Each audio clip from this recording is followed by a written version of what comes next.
সড়কে ট্রাফিক শৃঙ্খলা ফেরাতে রাজধানীতে আজ থেকে শুরু হচ্ছে ঢাকা মহানগর পুলিশের বিশেষ অভিযান। রাজধানীর 0 পয়েন্টে ডিএমপির বিশেষ কার্যক্রম উদ্বোধন করেন স্বরাষ্ট্রমন্ত্রী আসাদুজ্জামান খান কামাল। এই কার্যক্রম চলবে 31 জানুয়ারি পর্যন্ত। ডিএমপির পক্ষ থেকে জানানো হয়েছে, এর আগে ট্রাফিক সচেতনতা কার্যক্রমের মধ্য দিয়ে ঢাকায় ট্রাফিক শৃঙ্খলার উন্নতি হয়েছে। এ উন্নতি অব্যাহত রাখতে চতুর্থবারের মতো ট্রাফিক শৃঙ্খলা কার্যক্রম চালানো হচ্ছে। এবারে কর্মসূচিতে ডিএমপির পক্ষ থেকে সচেতনতামূলক লিফলেট, প্ল্যাকার্ড, ফেস্টুন, গাইড বই বিতরণ সহ ঢাকার গুরুত্বপূর্ণ স্থানগুলোতে অনুষ্ঠান আয়োজন করা হবে। এছাড়াও ঢাকার 29টি পয়েন্টে চেকপোস্ট বসানো এবং গুরুত্বপূর্ণ 30টি ফুট ওভারব্রিজ ব্যবহারে পথচারীদের উদ্বুদ্ধ করার কাজও করবেন পুলিশ সদস্যরা।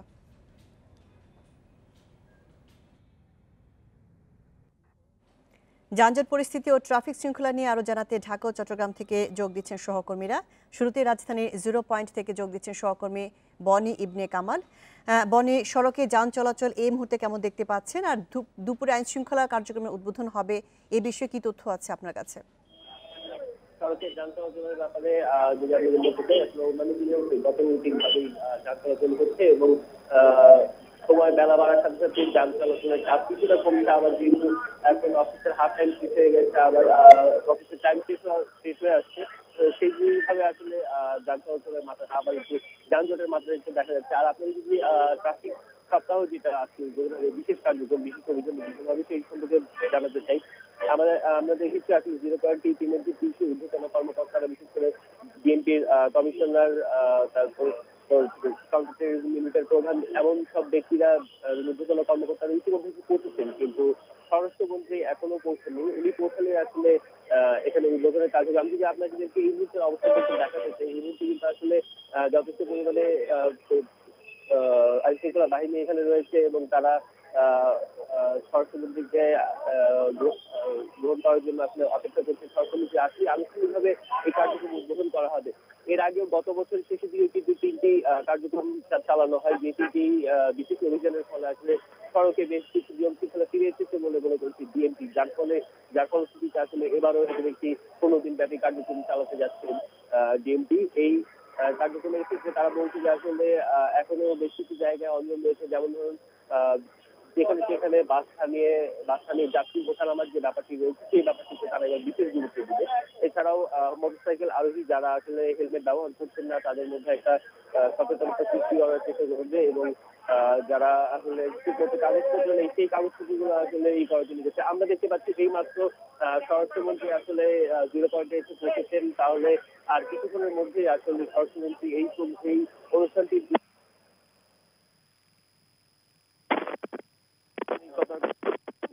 সেটা শুরু হবে। আমরা দেখতে পাচ্ছি যে পুলিশ ঊর্ধ্বতন কর্মকর্তারা এখানে আমাদের স্বরাষ্ট্রমন্ত্রীকে ফুল দিয়ে শুভেচ্ছা জানাচ্ছিলেন এবং তাকে পরে উনি স্টেজে যাবেন এবং এবার যে আসলে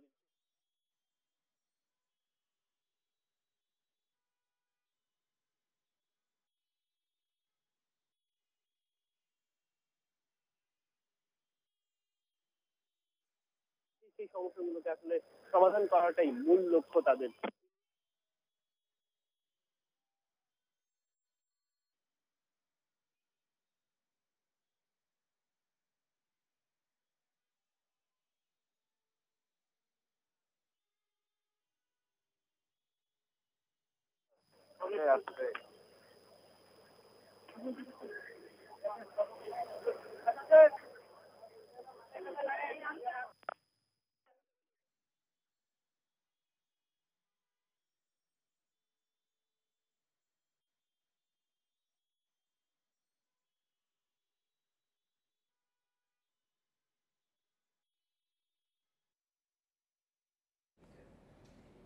এবার চট্টগ্রাম থেকে যোগ দিচ্ছেন সহকর্মী ইফতেখার ফয়সাল। ইফতেখার, চট্টগ্রামের ট্রাফিক পুলিশের কি ধরনের তৎপরতা দেখতে পাচ্ছেন এবং নতুন অভিযান নিয়ে সাধারণ মানুষ ও যানবাহন চালকদের বক্তব্য কি?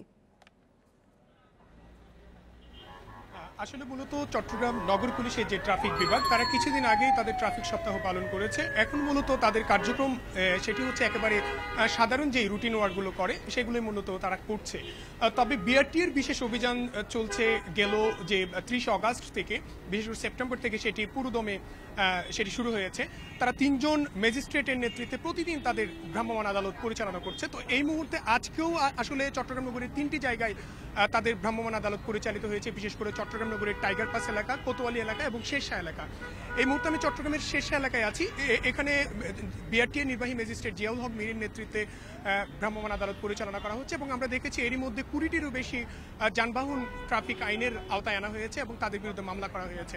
এবং আমি কিছুক্ষণ আগেই আসলে তার সঙ্গে কথা বলছিলাম, তার কাছে জানতে চেয়েছিলাম কোন ধরনের অপরাধ প্রবণতাগুলো বেশি দেখা যাচ্ছে। তিনি বলছিলেন সাধারণত যে বিভিন্ন ধরনের কাগজপত্রের ঘাটতি, বিশেষ করে কারো দেখা যাবে যে গাড়ির নিবন্ধনই করেনি, আবার কেউ কেউ হয়তো তাদের ইন্স্যুরেন্স নেই এবং কারো ক্ষেত্রে দেখা যাচ্ছে তারা ড্রাইভিং লাইসেন্স ছাড়া তাদের যানবাহন চালাচ্ছে। এবং কোনো কোনো গাড়ি এরকমও পাওয়া গেছে যাদের মধ্যে কোনো ধরনের কাগজপত্র, ড্রাইভিং লাইসেন্স কিছুই নেই, কিন্তু তারা কিছু স্টিকার লাগিয়ে তারা সড়কে যানবাহন পরিচালনা করছে বলে তারা আমাদেরকে জানিয়েছেন।